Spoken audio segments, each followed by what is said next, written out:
자, 로마서 4장 13절에서 분명히 말하고 있는 것은요, 당시의 유대인들이 믿었던, 해석을 했던 내용인 상속자가 누가 될 것이냐라는 이야기에서 온전히 할례받은 유대인만 이 아브라함의 약속을 이어받는 상속인이 된다라고 이해했었어요. 바울은 뭐라고 말하냐? 그렇지 않다. 아브라함처럼 믿음으로 의롭다 칭함을 받은 자들이 상속자가 된다라고 얘기하고 있는 겁니다. 자, 그럼 우리는 여기서 질문을 해야 되겠죠? 그러면 우리는 어떻게 피상속인이 될 수 있는 걸까요? 라는 제목입니다. 우리는 어떻게 피상속인이 되죠? 우리는 어떻게 상속자가 될까요? 첫 번째는 우리가 하나님 안에 있는 존재이고 그리스도 안에 있는 존재이기 때문에 우리는 피상속인이 될 수 있습니다. 왜냐하면 지금 오늘 읽었던 13절에 나오는 이 상속자라는 말이죠. 이 상속자는요, 후사를 의미하는 헬라어 클레로노모스라는 말인데요. 여기 클레로노모스를 쉽게 표현하면 제비 뽑다 얘기입니다. 이해하셨죠? 상속자를 의미하는 헬라어를 한국말로 바꾸면, 편한 한국말로 바꾸면 제비 뽑아서 할당하다, 분배하다 이런 얘기입니다. 제비를 뽑아서 분배하다 이 얘기예요. 자, 그러면 여러분 기억나시는 게 있죠? 원래 제비 뽑기로 몫을 나누거나 할당받는 행위에서 유래한 말입니다. 그 몫을 상속받는 사람을 가리켜야 되는 거죠. 그러니까 본문의 상속자라는 말은요, 약속이라는 큰 땅이 있고 그 땅의 어느 부분이 될는지는 모르지만 그 제비를 뽑아가지고 그 땅을, 할당된 땅을 자신의 기업으로 받은 사람, 이것이 상속자라는 말의 의미예요. 자, 어렵지 않죠? 상속자란 말은 약속이라는 큰 땅이 있고요, 그 땅을 제비 뽑아서 자기가 제비 뽑은 대로 할당된 그 부분 있죠?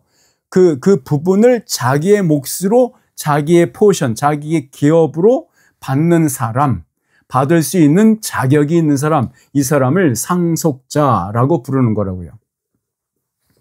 에베소서에서 이 상속자라는 말을 이렇게 설명하고 있거든요. 우리 에베소서 한번 펴보실래요? 에베소서 1장 11절에서 14절입니다. Ephesians chapter 1, 11 to 14. 자, 에베소서 1장 11절에서 14절입니다. 에베소서 1장 11절에서 14절.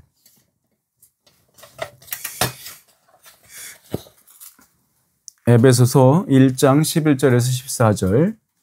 자, 여기 이 약속의 상속자가 어떤 의미로 이해할 수 있느냐면 오늘 이 본문 이 말씀대로 이해하면 됩니다. 우리 같이 한번 읽어보겠습니다. 에베소서 1장 11절에서 14절. 시작.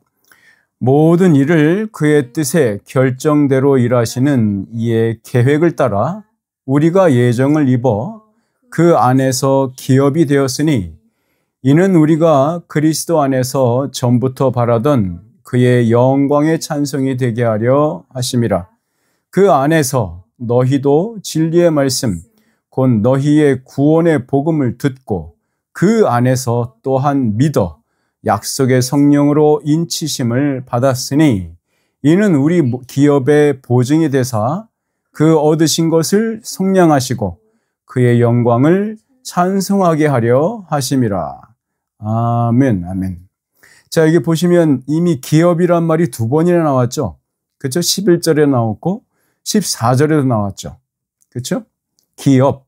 요 기업이 상속, 아까 말씀드렸던 상속, 제비 뽑은 것에 할당받은 분배라고 이해하시면 돼요. 그러니까 거룩하신 하나님께서는요, 자신의 완전하고 온전하심에 따라서 제비를 뽑았다. 그래서 우리는 하나님이라는 땅 안에서, 그리고 그리스도 예수의 땅의 일부를 상속받게 되었다는 겁니다. 그러니까 하나님께서 우리를 당신의 상속자로 삼으신 목적이 뭐라고 합니까? 자신의 자랑거리로 삼으시고 싶다는 겁니다. 이거 뭐라고 써 있습니까? 우리가 12절 이는 우리가 그리스도 안에서 전부터 바라던 그의 영광에, 여기서 그는 하나님이에요. 하나님의 영광의 찬송이 되게 하려 하심이라. 그렇죠? 자, 하나님 우리를 아버지의 자신의 상속자로 삼으려고 하는 목적은 아버지 하나님 자신의 자랑거리로 삼자는 겁니다. 그러니까 이런 겁니다. 모든 세상 앞에서 이 자가 내 아들이다, 내 딸이다 라고 자랑하려고 한다는 겁니다. 그러니까 구원의 복음을 듣고 믿을 뿐만 아니라 성령님께서 거주하는 성전이 된다는 것은 우리가 상속받은 유산이 약속대로 분명하고 확실하게 주어질 것이다 라는 것의 보장이라는 겁니다. 그것의 보증이라는 거예요. 여러분, 유산 상속의 약속을 유언이라고 대체하여서 생각할 수 있죠. 유산 상속할 때요. 유언은 유언한 자가 죽어야만 그 효력이 발생되죠. 그거 모두 아시죠? 예를 들어서 생물학적 아버지가 유언장에 써놓은 내용 중 그 아들에게 수만 헥타르의 땅을 주겠노라 라고 했던 약속이 있다고 생각해 보시죠. 그것은 언제 효력이 발생됩니까? 그 유언장을 쓴 그 아버지가, 생물학적 아버지가 죽고 나서야 아들이 비로소 그 땅의 주인이 되는 것과 같은 겁니다. 그렇죠? 그러니까 유언은 그 약속을 한 자가 죽어야만 상속이 실행이 되는 겁니다. 자, 그럼 두 번째 답은 이것입니다. 우리가 어떻게 피상속인이 되는가? 우리는 어떻게 상속자가 되는가? 두 번째 답은 역사적 대속의 죽음이 우리를 피상속인이 되게 만듭니다. 역사적으로 대속의 죽음이 우리를 피상속인이 되게 만듭니다. 이 말은 믿음은 아브라함이 그랬던 것처럼 우리도 세상의 상속자가 되는 효력을 갖게 합니다. 자, 그런데 성경이 말하고 있는 이 믿음은 그저 개념과 관념을 신봉하거나 몰두하는 것을 의미하지 않아요. 이 세상에서 실제로 이 일이 벌어지지 않았다면 헛것이 될 일입니다. 말씀드린 것은 뭐냐면 우리가 상속자가 되려면 나한테 이것을 상속하겠다라고 하는 그 유언, 약속 있잖아요. 그 약속을 한 자가 죽어야만, 나에게 이 약속대로 유언한 대로 이걸 나한테 주겠다고 한 그 자가 죽어야만 그 약속이 우리한테 직접 실행된다 이 말입니다. 우리한테 그 약속을 한 자가 죽지 않으면 우리는 그 상속을 받을 수가 없는 거예요. 대속의 죽음이 있어야만 우리는 피상속인이 되는 겁니다.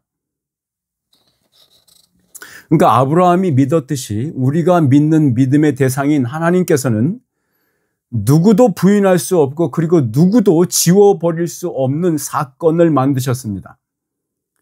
그것은 그의 아들 예수 그리스도를 죽이신 일입니다. 예수 그리스도의 죽음입니다. 이것은 역사적 사건입니다. 그의 죽음을 통해서 하나님의 모든 유언은 상속받을 모든 자에게 유효하게 된 것입니다. 심지어 가나안 땅을 제비 뽑아서 지파대로 분배하게 하신 그 일도 바로 이 예수 그리스도의 죽음을 근거로 그 약속 안에서 유효한 행위가 된 것입니다. 여러분, 구약 백성들 제비를 뽑아가지고 지금의 요르단 땅과 지금의 예루살렘, 이스라엘 포함하는 그 땅들을 각 지파대로 나눠서 가졌지 않습니까? 바로 그 얘기를 하는 겁니다. 그렇게 나눈 것도 제비를 뽑았던 것이고 그 제비는 지금 무엇을 의미하냐면 상속의 개념인 것이고요. 바로 그 상속은 어디에 근거해서 이루어진 거다? 예수 그리스도의 죽음을 근거로 그것은 유효하게 된 것이다 이 말입니다. 우리 히브리서 말씀을 한번 찾아서 펴볼까요? 히브리서 9장 14절에서 17절입니다. Hebrews chapter 9, 14 to 17. 히브리서 9장 14절에서 17절. 자, 이 유언과 관련해서 한번 읽어보시죠. 히브리서 9장 14절에서 17절 시작. 하물며 영원하신 성령으로 말미암아 흠없는 자기를 하나님께 드린 그리스도의 피가 어찌 너희 양심을 죽은 행실에서 깨끗하게 하고 살아계신 하나님을 섬기게 하지 못하겠느냐. 이로 말미암아 그는 새 언약의 중보자시니 이는 첫 언약 때에 범한 죄에서 속량하려고 죽으사 부르심을 입은 자로 하여금 영원한 기업의 약속을 얻게 하려 하심이라. 유언은 유언한 자가야 죽어야 되나니 유언은 그 사람이 죽은 후에야 유효한즉 유언한 자가 살아있는 동안에는 효력이 없느니라. 예. 자, 이 첫 언약에 속했던 구약의 백성도 이 핏값을 지불함으로써 유산을 상속받을 수 있었던 겁니다. 그들이 받은 유산은 이 땅으로 상징된 하나님의 나라였죠. 그러나 우리가 받는 유산은 뭡니까? 하늘과 땅에 속한 모든 것을 뜻하는 겁니다. 하나님의 것 모든 것이에요. 그러니까 그 모든 풍요와 충분함과 부족함 없는 그 소유들의 주인이 우리의 마음에 거주하심으로써 우리가 속량함을 입었다는 증인이 되어주시는 동시에 하나님 아버지의 영광을 우리로 하여금 찬송하게 하는 겁니다. 자, 우리가 읽은 대로 그렇죠. 이 찬송은 그리스도 안에서만이 얻을 수 있는 부족함 없는 자의 노래와 같습니다. 그분 안에서 누리는 그의 영광 속에 잇대어 그 생명을 공급받으면서 사는 자가 부르는 노래, 바로 그 찬양입니다. 자, 세 번째 답은 무엇이냐면 우리가 어떻게 상속자가 되느냐? 첫 번째는 하나님 안에 있어야, 그리스도 안에 있어야 상속자가 된다.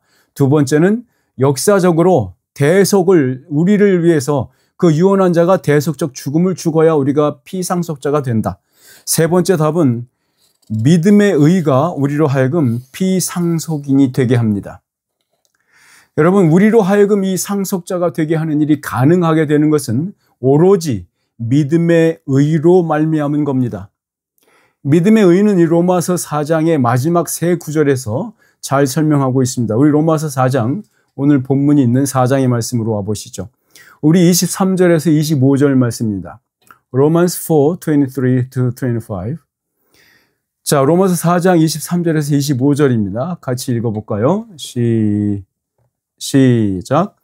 그에게 의로 여겨졌다 기록된 것은 아브라함만 위한 것이 아니요 의로 여기심을 받을 우리도 위함이니 곧 예수 우리 주를 죽은 자 가운데서 살리신 이를 믿는 자니라. 예수는 우리가 범죄한 것 때문에 내줌이 되고 또한 우리를 의롭다 하시기 위하여 살아나셨느니라. 자, 여기서 믿음의 의는 하나님 아버지 입장에서 봤을 때 전혀 흠도 없고 티도 없고 그리고 모자람도 없는 바로 자신의 아들, 그 당신의 아들인 예수 그리스도가 성취하신 의를 말하는 겁니다. 이 믿음의 의는 우리가 쌓는 의가 아니에요. 우리가 만들어낼 수 있는 공로가 아닙니다. 절대 그럴 수 없어요. 이 의는 하나님께서 원하시는, 하나님이 원하시는 모든 그 요건들을 충족시키는 의예요. 그러니까 예수님께서 성취하신 의는 바로 공의로우신 아버지 하나님을 흡족하게 만족시킬 수 있는 겁니다. 그가 원하는 모든 요구 조건들을 다 하나도 빠짐없이 충족시킨 것, 바로 그것이 의로운 거예요. 그게 의예요. 오직 그의 아들 안에서만 그 의가 우리에게 전가될 수 있는 거예요. 아브라함만을 위한 의가 아닙니다. 우리들도 위한 그리스도의 의인 거예요. 그러니까 범법자인 우리를 자신의 피값으로 갚아 그 멍에에서 자유케 하는 그리스도의 피가 바로 이 땅을 덮음으로써 이 땅을 우리에게 상속할 수 있는 겁니다. 예수님께서 자신의 피로 이 땅은 내 거야 라고 하신 거와 다름이 없는 거예요. 여러분, 다만 율법은 하나님의 진노가 정당한 것임을 입증하는 도구일 뿐입니다. 그러니까 그 율법은 우리를 대신하여서 우리를 속량케 할, 우리를 속죄하게 하는, 죄사함 얻게 하는 어떤 능력도 없습니다. 율법은 그럴 의지도, 그럴 사랑도 없습니다. 우리에게 그런 감성도 느끼지 않아요. 율법은 그런 거 없어요. 그러므로 바울은 율법에 속한 것으로는 피상속인이 될 수 없다고 선언하고 있는 거예요. 아까 처음에 말씀드렸듯이 유대인들이 어떻게 해석했다고요? 아브라함의 후손으로서 할례받은 유대인에게만 이것이 상속된다고 얘기했잖아요. 그 약속이. 그렇죠? 세상을 통치하는 관리자, 왕이 되는 약속. 그것이 유대인 할례받은 유대인에게만 적용된다고 얘기했잖아요. 사도 바울은 절대 그게 아니다. 아브라함처럼 믿음으로 의롭다 여기심을 받은 믿음의 후손들이 갖는 거다라고 얘기하고 있는 거예요. 우리 14절에서 15절 말씀을 같이 한번 읽어봅시다. 본문 말씀이에요. 로마서 4장 14절에서 15절. 자, 시작. 만일 율법에 속한 자들이 상속자이면 믿음은 헛것이 되고 약속은 파기되었느니라. 율법은 진노를 이루게 하나니 율법이 없는 곳에는 범법도 없느니라. 자, 그러니까 여러분, 사도 바울은 로마에 있는 지체들, 특히 여전히 할례와 율법 준수를 구원의 조건이라고 이방인 크리스찬들에게 제시하면서 그들을 위협하는 사람들에게 지금 이렇게 얘기하고 있는 겁니다. 야, 너희가 여전히 모세의 율법을 따르는 모세의 제자라고 자처하면서 하나님의 나라를 상속받을 자라고 너희들이 스스로 생각한다면 그것은 아브라함이 상속자가 된 방식과는 전혀 관계가 없는 거야 라고 말하는 거예요. 그러면서 야, 율법이 그 자격을 너희한테 줄 거라고 생각하니? 아니야, 절대 그렇지 않아. 오히려 율법이 하는 일은 하나님의 진노를 채우는 것뿐이야. 그리고 그 진노가, 율법은 뭘 하냐? 그것은 진노와 저주에서 너희들 구해낼 방법이 없다. 율법은 그런 능력이 없다고 얘기하고 있는 것이 율법 자체다라고 얘기하는 겁니다. 사도 바울은 율법에게 부여된 기능을 정죄의 직분이라고 묘사한 적이 있습니다. 우리 고린도 후서의 말씀 한번 가보죠. 고린도 후서 3장입니다. 자, 2 Corinthians 3, 6-9. 고린도 후서 3장 6절에서 9절입니다. 같이 읽어볼게요. 3장 6절에서 9절 시작. 그가 또한 우리를 새 언약의 일꾼 되기에 만족하게 하셨으니 율법 조문으로 하지 아니하고 오직 영으로 함이니 율법 조문은 죽이는 것이요 영은 살리는 것이니라. 돌에 써서 새긴 죽게 하는 율법 조문의 직분도 영광이 있어 이스라엘 자손들은 모세의 얼굴에 없어질 영광 때문에도 그 얼굴을 주목하지 못하였거든. 하물며 영의 직분은 더욱 영광이 있지 아니하겠느냐. 정죄의 직분도 영광이 있은즉 의의 직분은 영광이 더욱 넘치리라. 예, 그렇습니다. 여러분, 율법에 속한 자는 상속자가 될 수 없습니다. 왜냐하면 율법은 진노, 저주, 정죄하는 것이기 때문에 그렇습니다. 율법이 없다면 범법자도 있을 수 없죠. 라인이 있어야 그 선을 넘은 자와 넘지 않은 자를 구별이 되잖아요. 라인과 같은 거예요. 여러분 테니스 코트 가보신 적 있죠? 아니면 무슨 족구를 하셨거나 배구를 하셨거나 뭘 하시든 말이죠. 축구도 마찬가지죠. 피치가 있고 그 피치 바깥으로 공이 나가면 아무도 플레이를 하지 않잖아요. 그죠? 운동 안 해요. 아무도 공 뺏으려고 달려들지 않아요. 그 공이 그 피치 안에, 라인 안에 있어야 일을 하는 것도 마찬가지죠. 율법은 그런 거예요. 라인과 같아요. 이 라인을 넘었냐, 넘지 않았냐. 이 얘기를 묻는 거죠. 자, 율법이 없으면 범법도 없는 거예요. 이 범법을 헬라어로 원래 파라바시스라고 말하는데요. 이것은 여러분 잘 아시는 죄라고 소개할 때 보통 하마르티아라고 하는 죄, sin을 하마르티아라고 헬라어로 그렇게 말하면서 관역을 비껴서, 관역이죠. 타겟. 이 타겟을 벗어난 화살이 딱 꽂히면 이 관역을 미스하면 그걸 죄라고 이해하는 걸로 하마르티아라는 말을 쓰기도 합니다. 근데 이 파라바시스라는 말, 이 지금 우리가 보고 있는 범법자, 범법했다, 범법하다, 이 말은 무슨 말이냐면 법의 경계를 넘어서는 이 라인을 고의적으로 넘어서는 행동을 말하는 겁니다. 라인이 있고요. 이 라인을 넘어가지 말라고 딱 줬는데 그 라인을 의도적으로, 고의적으로 넘어가는 거야. 그거를 범법자라고 말하는 거예요. 율법이 없으면 범법도 없는 거예요. 그러니까 라인이 없으면 범법자가 없는 거죠. 근데 이것은 반역적인 것이고 고의적인 불순종을 말하는 겁니다. 이것은 법의 주인이 되는 분과의 인격적인 관계가 단절이 돼버리는 아주 큰 죄의 개념입니다. 의도적인 불순종, 배역, 배신을 뜻하는 말입니다. 그러니까 바울은 왜 이러한 범법함이 인간이 피할 수 없는 마지막 운명이 될 수밖에 없는지 그것을 로마서 5장에서 이렇게 설명해 주고 있습니다. 여기서 이 로마서 5장 12절에서 14절까지 설명해 주는 여기에서 이 사람은 어떤 특별한 계층의 사람을 말하지도 않고요. 어떤 민족만을 대상으로 하지 않습니다. 과거가 됐든 미래가 됐든 간에 모든 인류의 현실을 폭로하고 있는 겁니다. 우리 로마서 5장 12절에서 14절 말씀. Romans 5, 12, 14. 자, 누가 이러한 현실에서 절망하지 않을 수 있을까요? 여기에 사람의 여러분과 제가 있었습니다. 같이 한번 읽어보겠습니다. 시작. 그러므로 한 사람으로 말미암아 죄가 세상에 들어오고 죄로 말미암아 사망이 들어왔나니 이와 같이 모든 사람이 죄를 지었으므로 사망이 모든 사람에게 이르렀느니라.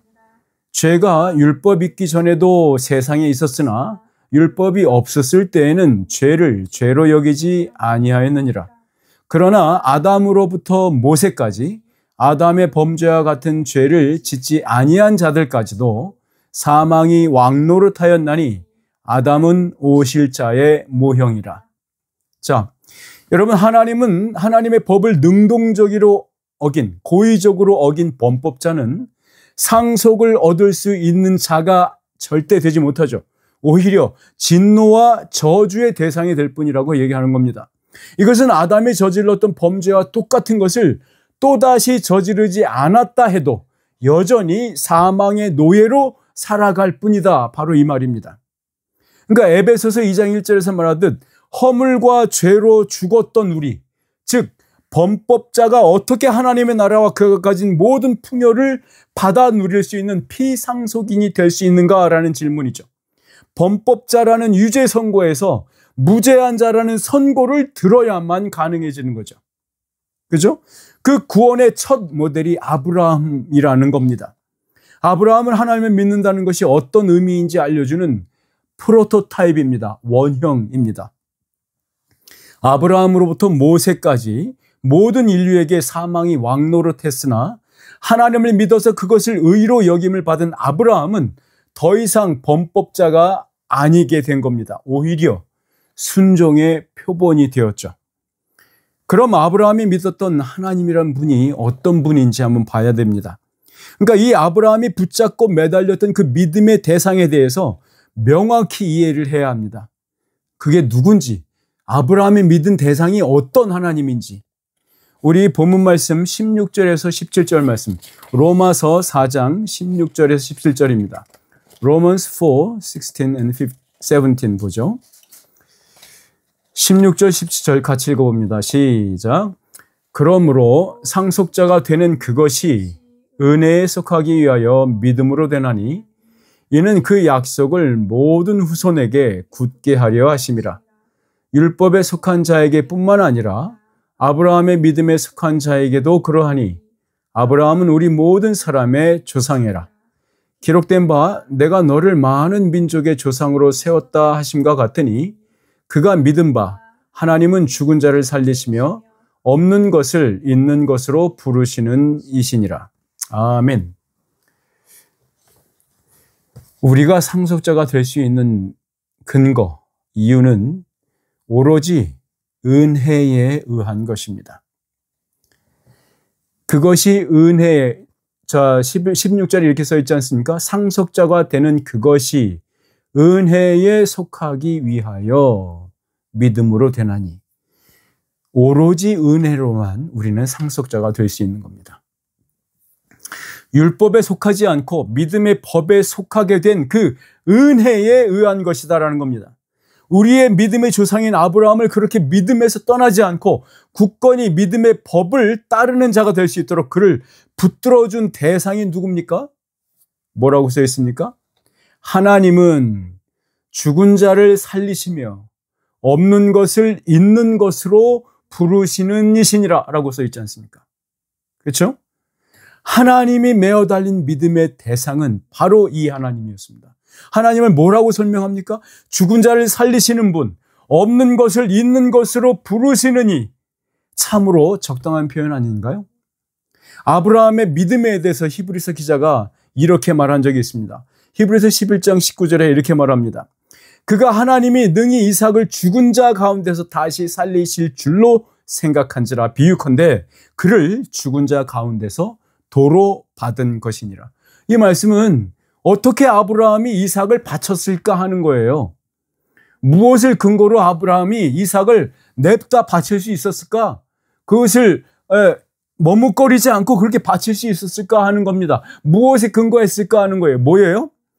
이삭을 그 어떤 하나님을 믿었냐면 능히 죽은 자 가운데서 다시 살려내실 수 있는 분으로 생각했다는 겁니다. 그렇게 믿었다는 겁니다. 자, 그러니까 히브리서 기자는 뭐라고 말하는 줄 아십니까? 이것은 아브라함이 자기 아들 이삭을 하나님께 바친 제사가 아니라 그게 아니라 뭐라 부릅니까? 비유컨대 그를 죽은 자 가운데서 도로 받은 것이라 라고 얘기하잖아요. 이 말이 뭐예요? 아브라함 편에서는 이삭을 바친 하나님께 드린 제사 같은데 성경은 성경 기자가 뭐라고 말합니까? 아니야. 그거는 죽었던 이삭을 다시 살려서 도로 받은 거야 라고 얘기하는 거예요. 이해되시죠? 그러니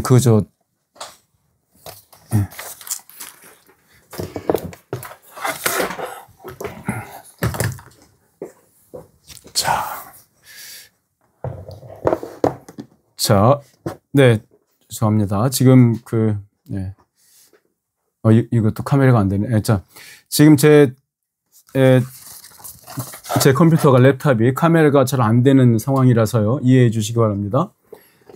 카메라가 제가 안 보이더라도 보이는 척 하시면 됩니다. 저는 다 보입니다, 여러분.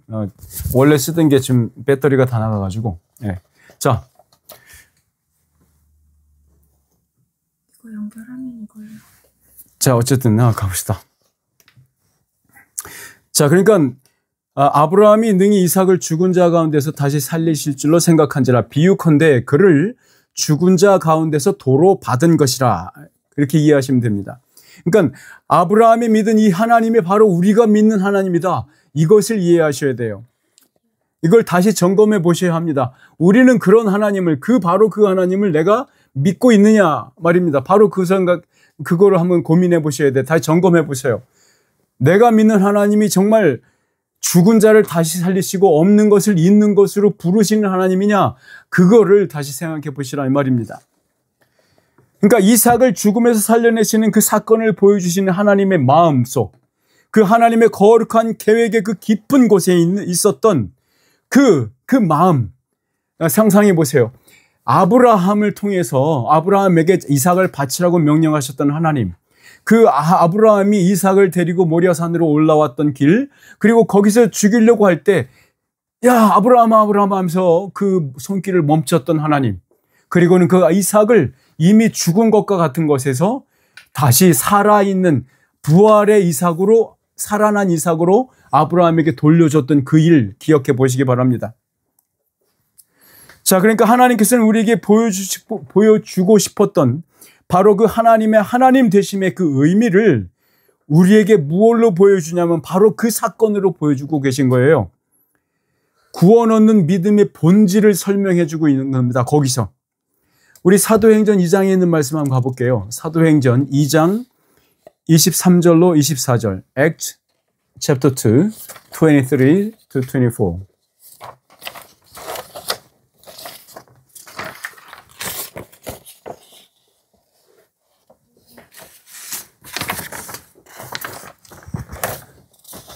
자, 같이 읽어보겠습니다. 시작. 그가 하나님께서 정하신 뜻과 미리 아신 대로 내준 바 되었거늘 너희가 법 없는 자들의 손을 빌려 못 박아 죽였으나 하나님께서 그를 사망의 고통에서 풀어 살리셨으니 이는 그가 사망에 매여 있을 수 없었음이라. 바로 이 말이, 바로 이 구절이 하나님께서 자신이 하나님 되심을 약속하신 것을 그대로 지켜내신 장면입니다. 이것을 통해서 하나님은 자신이 하나님이심을 드러내신 거예요. 오늘 본문 말씀에 그 로마서 4장 25절, Romans chapter 4, 25 이렇게 써 있지 않습니까? 예수는 우리가 범죄한 것 때문에 내어줌이 되었고 또한 우리를 의롭다 하시기 위하여 살아나셨느니라 라고 말씀하셨죠. 여러분, 법 없는 자들의 손을 통해 죽음에 내어준 바 된 예수 그리스도. 그러나 하나님 아버지는 그 아들 예수에게는 죽어야 할 이유가 없는 의로운 아들이었기에 그를 사망의 소나기에서 그 아들을 풀어 건져내십니다. 바로 그것이 우리가 읽었던 그 이야기 말씀입니다. 자, 그러면 우리가 어떻게 상속자가 되는지 은혜를 통해서, 믿음의 의를 통해서, 또한 그리스도 안에 있는 것만 통해서 우리가 상속자가 될 수 있다. 또한 우리에게 약속하신 자가 죽는 사건을 통해서 그 유언으로, 그 유언이 성취되는 형태로 우리가 상속자가 될 수 있다 말씀을 드렸습니다. 자, 그럼 마지막 질문입니다. 그러면 무엇으로 우리는 우리 스스로가 상속자인 것을 드러내는 삶을 살 수 있을까요? 내가 예수 그리스도에 속한 그의 땅, 그의 약속의 하나님의 나라를 상속받은 자야 라고 그것을 드러내고 나타내는 모습을 어떻게 나타내느냐 하는 겁니다. 우리 로마서 8장 17절 말씀 보시죠. Romans 8, 17 같이 한번 읽어봅시다.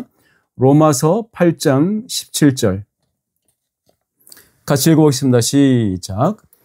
자녀이면 또한 상속자, 곧 하나님의 상속자요 그리스도와 함께한 상속자니 우리가 그와 함께 영광을 받기 위하여 고난도 함께 받아야 할 것이니라. 여러분, 아브라함과 이삭의 관계로 조명된 상속인과 피상속인의 관계는 그리스도와 그리스도를 따르는 자로 이해될 수 있습니다. 우리는 그리스도가 영광스러워 하시는 일에 참여함으로 함께 영광을 받을 수 있습니다. 또한 예수 그리스도의 이름 때문에 받게 되는 그 고난에도 함께 고난 받을 때에 우리는 비로소 세상 속에서 우리가 그의 피상속인임을 드러내는 겁니다. 여러분, 우리는 세상에 속한 자가 아닙니다. 우리는 그리스도에게 속한 아브라함의 후손이기 때문에 세상은 우리를 미워합니다. 그것이 우리가 고난받는 그 일의 이유가 되고 근거가 됩니다. 사랑하는 여러분, 우리가 받는 고난은 진리와 거룩을 잃지 않으려는 그 싸움터에서 있을 때에 더욱더 뚜렷해집니다. 이런 것 있죠. 내가 지금 고난받고 있나? 그리스도와 함께 고난받는 삶을 살고 있나? 라고 할 때 애매모호하고 그런 듯 아닌 듯라고 생각하는 것은 우리가 진리의 싸움 또한 거룩을 지켜내는 싸움에서 심각하지 않기 때문에 그렇습니다. 우리가 말씀의 진리를 붙잡는 싸움과 거룩함을 살아내고 만들어내는 표현해내고 반사시키는 그 싸움, 그 일에서 우리가 멀어지면 멀어질수록 우리는 애매모호해집니다. 나는 제대로 고난받고 있는가? 그리스도의 고난에 동참하는가? 바로 이 부분의 말입니다. 예수님께서는요, 세상에 남겨질 자기의 사랑하는 제자들에게, 즉 예수 세상의 상속자들을 향해서 이렇게 기도하셨습니다. 우리 요한복음 17장 13절에서 17절까지 같이 읽어봅시다. 자, 마지막으로 같이 한번 읽을 때 John chapter 17, verse 13 to 17. 우리 요한복음 17장 13절에서 17절 말씀, 이 말씀을 읽으시면서 우리가 어떤 싸움에 싸워야 할지, 어떤 싸움을 지켜내야 할지, 예수님께서는 우리에게 어떤 싸움을 싸우라고 주셨는지 확인하며 또한 그의 고난에 오늘도 동참하기를 정말 기뻐하며 감사하는 자가 되는 것을 다시 한번 확인하는 시간이 되면 좋겠습니다. 우리 13절에서 17절 말씀 같이 읽어봅시다. 시작. 지금 내가 아버지께로 가오니 내가 세상에서 이 말을 하옵는 것은 그들로 내 기쁨을 그들 안에 충만히 가지게 하려 함이니이다. 내가 아버지의 말씀을 그들에게 주었사오매 세상이 그들을 미워하였사오니 이는 내가 세상에 속하지 아니함 같이 그들도 세상에 속하지 아니함으로 인함이니이다. 내가 배옵는 것은 그들을 세상에서 데려가시기를 위함이 아니요 오직 악에 빠지지 않게 보존하시기를 위함이니이다. 내가 세상에 속하지 아니함 같이 그들도 세상에 속하지 아니하였사옵나이다. 그들을 진리로 거룩하게 하옵소서. 아버지의 말씀은 진리니이다. 사랑하는 여러분, 우리의 마음속에 심긴 그 진리를 보존하는 싸움에서 매일매일 승리하시길 바랍니다. 우리의 행동이 하나님의 거룩함을 드러내기에 걸림돌이 되지 않으려는 그 고난한 싸움에서 단련되며 매일처럼 단련하며 숙련하며 성숙해져 거룩한 상속자가 되기를 주 예수 그리스도의 이름으로 축원합니다. 아멘. 함께 기도합시다. 전능하신 아버지 하나님, 참으로 우리를 주 예수 그리스도의 상속자로 세워주시고 인쳐주시니 감사드립니다. 우리에게 그 은혜를 주심은 우리가 아무것도 한 것이 없을진데 오로지 주 예수 그리스도의 은혜로 말미암아 아버지의 상속자가 되게 하신 것을 감사드립니다. 이제 상속받은 그 모든 풍요와 그 기쁨을 누리며 하루하루를 살면서 또한 그 하루하루 속에서 주 예수 그리스도의 진리의 말씀과 하나님의 거룩하심을 대변하는 자로서 매일처럼 얼마나 우리를 세상이 미워하는지 알면서도 그 속에서 진리와 거룩함을 지켜내며 보존하며 악에 빠지지 않기를 싸우는 우리가 되게 하여 주시옵소서. 주 예수 그리스도의 고난에 이것으로 참여하며 동참케 하여 주시고 그것으로 말미암아 주님께서 날마다 베푸시는 그 은혜로운 그 풍요로운 선물들과 은사와 은혜 속에서 기쁨을 누리며 사는 하루하루가 되게 하여 주시옵소서.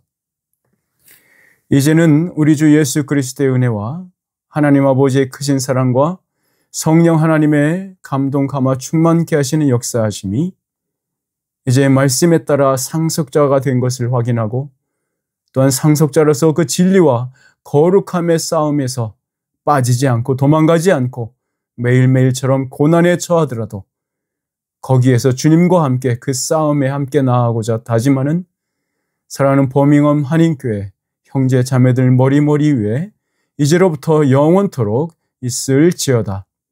아멘. 감사합니다. 참여해 주셔서 감사드리고요. 정확히 9시에 끝낼 수 있어서 다행입니다. 어쨌든 혹시라도 잘 이해가 안 되시면 다시 한번 유튜브를 통해서 다시 한번 확인해 보시고 다시 한번 들어보시면 좋겠습니다.